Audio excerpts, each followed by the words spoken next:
What's up, everybody? It's been a long ass week.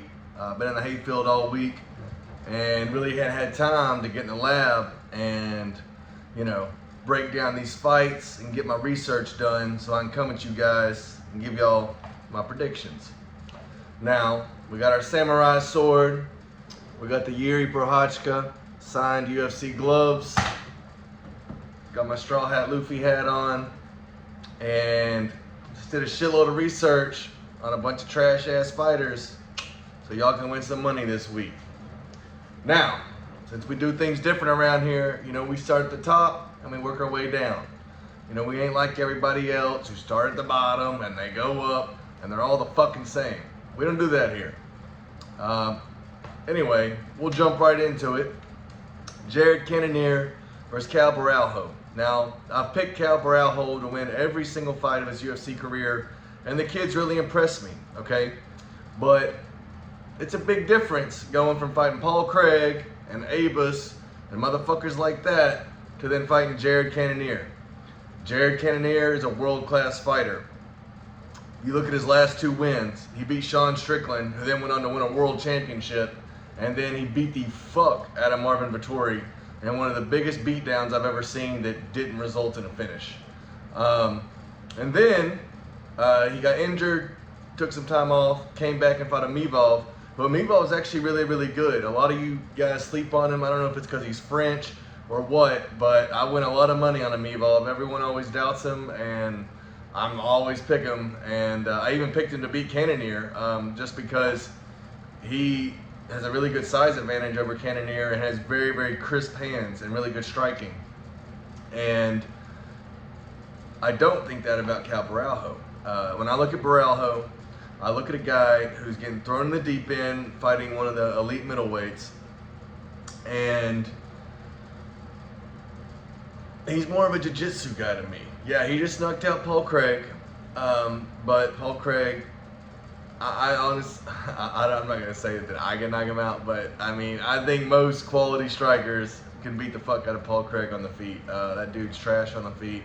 So I wasn't surprised at all that Cal Borralho was able to get the win by knockout on that. Now, people are thinking, hey, he's a better grappler than Jared, and Jared's easy to take down. Well, you're right.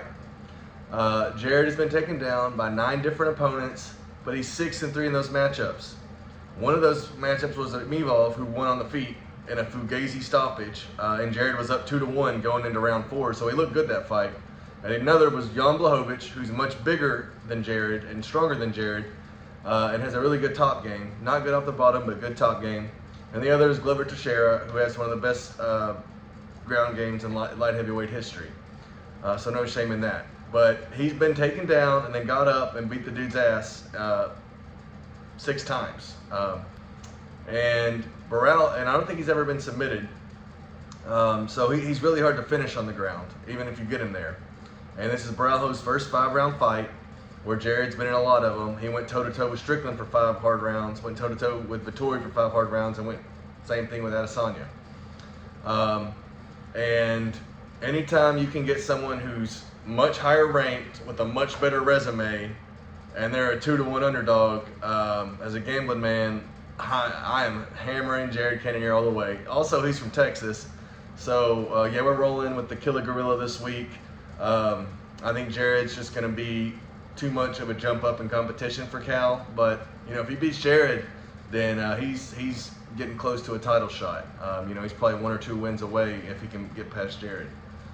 Moving down the card, Angela Hill versus Tabitha Ritchie. Angela Hill, she's 17-13, so she's lost a ton of times. And Tabitha Ritchie, she's lost twice. And one of those losses was to Manon Fiorot, who is an absolute killer.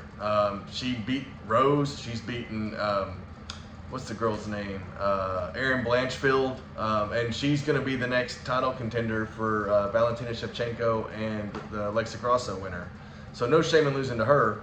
And then her other loss was a split decision to Lupi Godinez, who is a pretty good fighter. Unless you're going to go in there and really grapple, Lupi's hard to beat on the feet. And that was a split decision. So And Richie's only lost twice, and then she bounced back and beat Tisha Torres, or Tisha Pennington, I guess now that she's married to Raquel Pennington, or whatever. And so I'm going to pick Tabitha Ritchie in this one. I think she'll beat Angela Hill. Don't think they should be in the co-main slot, but it is what it is. Moving down. Let's see. Ryan Loader versus Robert Valentine.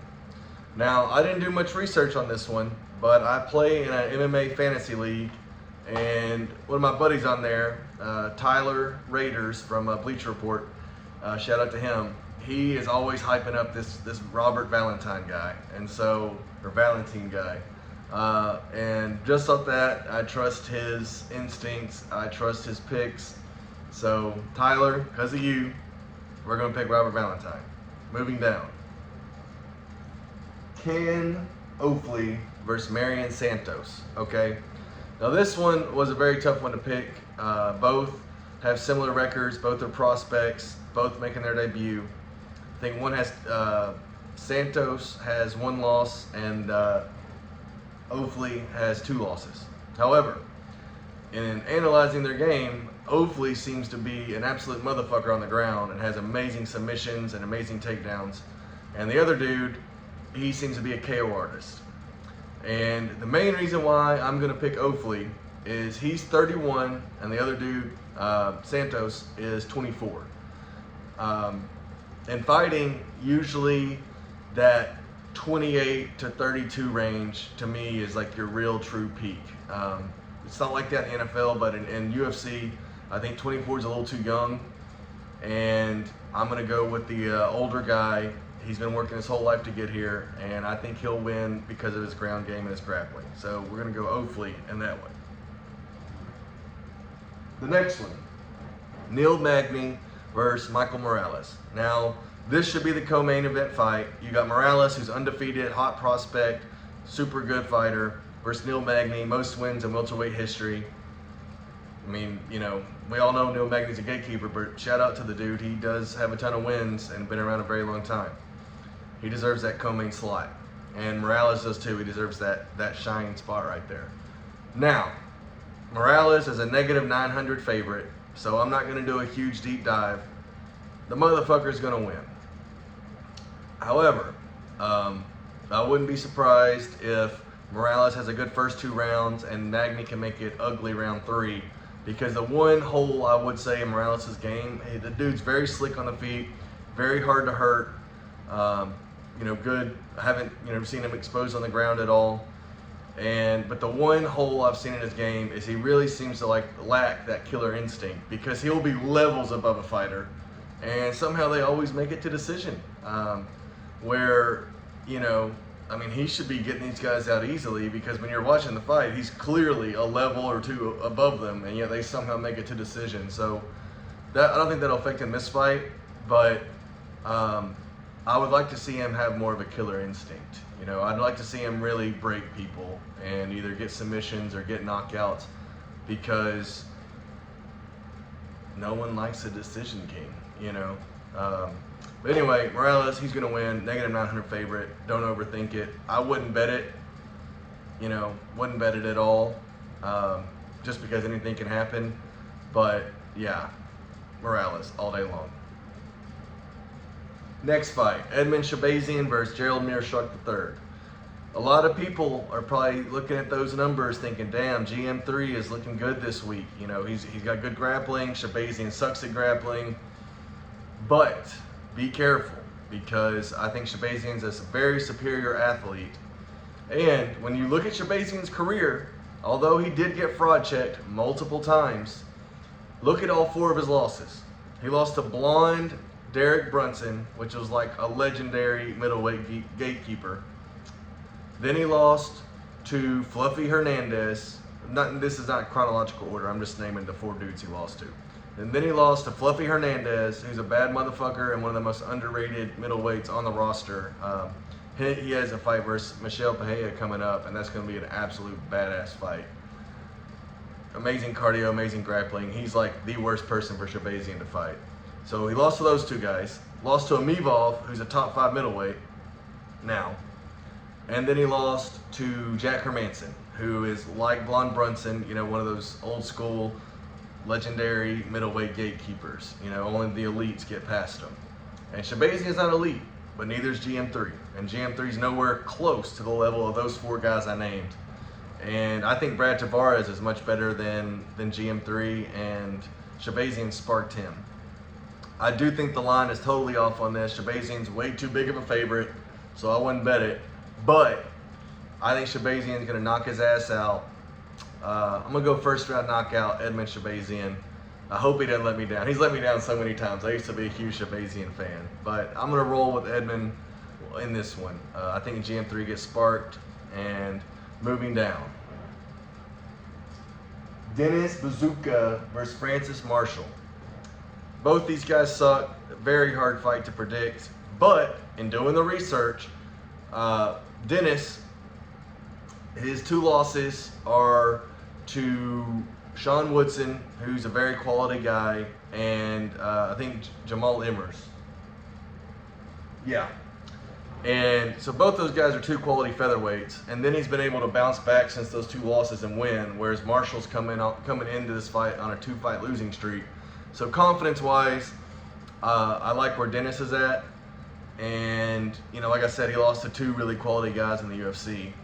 And, yeah, we're going to go Dennis Bazooka to get it done. Not very confident in that fight, but that's who we're rolling with. Moving down. Zachary Reese versus Jose Medina.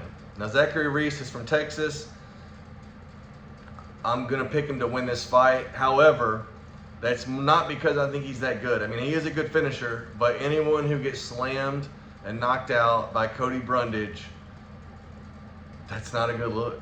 Not a good look at all. But this dude he's fighting,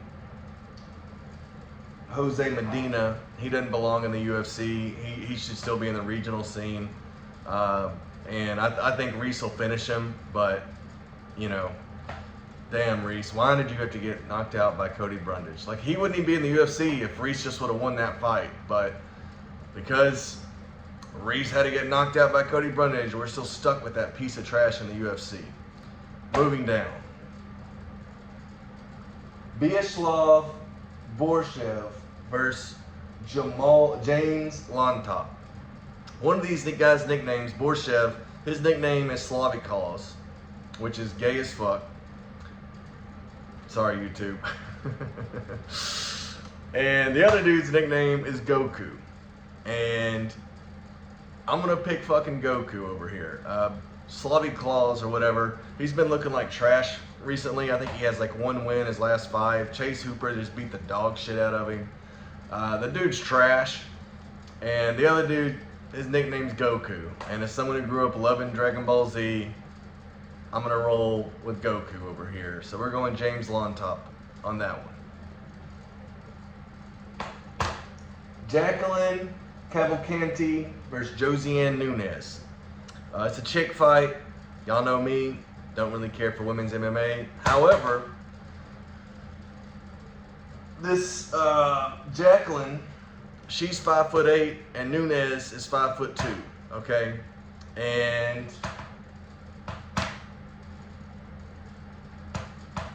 Jacqueline's also won 4 in a row, and Nunes is coming off a loss. But the 5'8" to 5'2", that's the main reason why I'm picking Jacqueline. So we're going to go Jacqueline Cavalcanti in that one. Moving down. Stick with me, guys. We're almost there.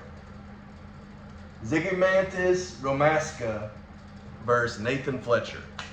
All right. I can't even pronounce that dude's name.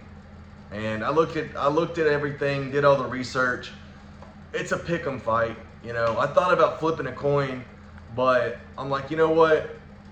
I can't even pronounce this dude's fucking name. And for some reason, usually people are pretty good when they got a hard-ass name like that.